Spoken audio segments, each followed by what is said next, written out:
Welcome to the Mosely Gallery.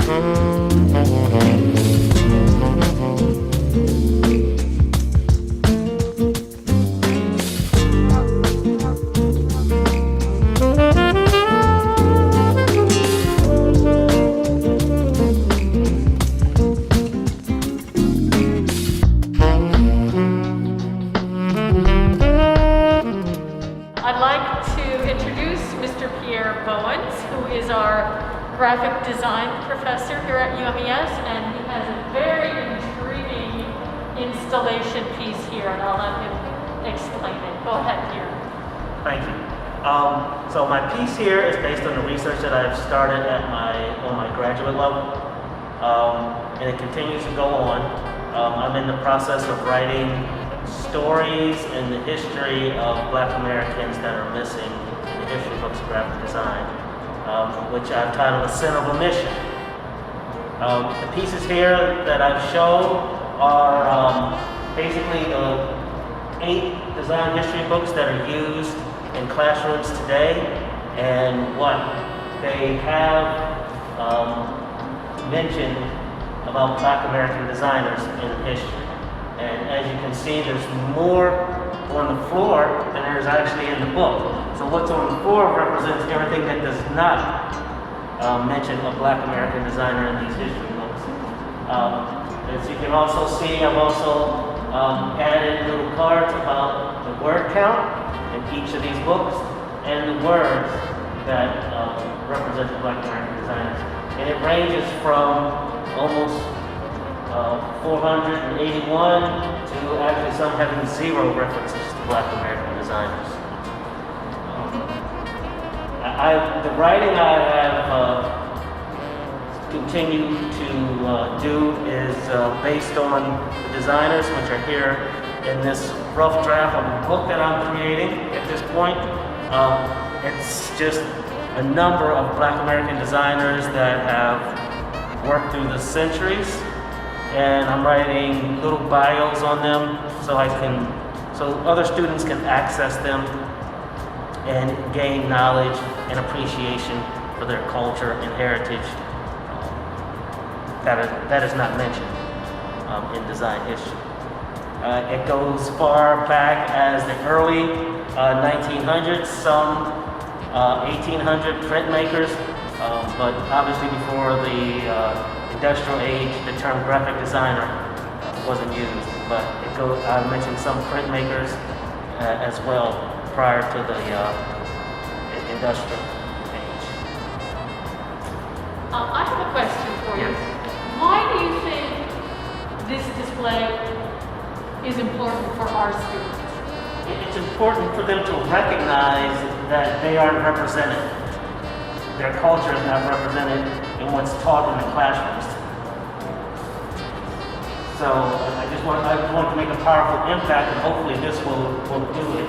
I have gotten some good compliments back and about how strong and how it represents what's actually being taught in the classrooms today.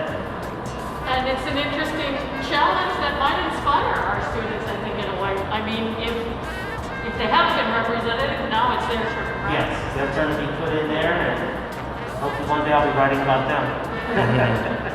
That's great. Thanks so much. You're welcome. This is Elvin Hernandez, and he is standing in front of his display, and I'm going to let Elvin talk to us about his art and his process. Hello. As was just mentioned, my name is Elvin Hernandez. My work tends to connect with sequential art and visual storytelling. I've been in the industry of sequential art for the last, like 15 years at least. Most of the work that I've had here, however, is connected towards the idea of character design and concept design. I've been doing work in the area of game design and game development in the last few years. These are not pieces for any type of work that I've done professionally. This is more stuff that I've done for myself as part of my own character creation process. Basically, the pieces that are in black and white set up around the central piece are connected to a main concept called mito. The concept itself is a combination of science fiction and fantasy elements, and it involves different types of characters, different types of creatures, eventually environments and vehicles, towards a mission of combining fantasy and sci-fi genres with a little bit of an overview of how those are viewed by someone who came from the Caribbean. I'm originally Puerto Rican, and I wanted to see if I could incorporate some things from the fauna and like the traditions of Puerto Rico or the traditions of Latin America in general to the concept of science fiction and fantasy. So there's different characters placed here. Some of them are heroic in nature, some of them are villainous, but they're all basically designed to mostly showcase volume and detail with regards to how the characters are presented. I tried to make it varied, animals, vehicles, characters, both organic and inorganic, that sort of deal. And then the central piece right here was actually done for one of my classes. This is a reinterpretation of the UMES Hawk as a super type character. I call him Hawk Pride. And the main idea was to showcase how one goes about inking, how one goes about using color markers for color work. I also did a version of it with digital colors that I did as a demo for my classes. I have that up on my YouTube. But I wanted to showcase directly what you can do in terms of lights and shadows, combination of color tones, and also play with the idea of what the hawk figure can mean to the community, especially considering their department is sequential art oriented, which has elements of visual storytelling, narrative, and exciting characters doing exciting things. So this is a sample of the work that I have connected to these types of projects. For the Mito concept, I have actually way more character designs that I haven't put out quite yet. But I'm hoping to continue working on this and another personal project that I have as my time at UMES continues. Thank you. I love the Hawk Pride. It's so dynamic, and then the expressions on the face and the movement of the feathers. It's really beautiful. Thank you, thank you.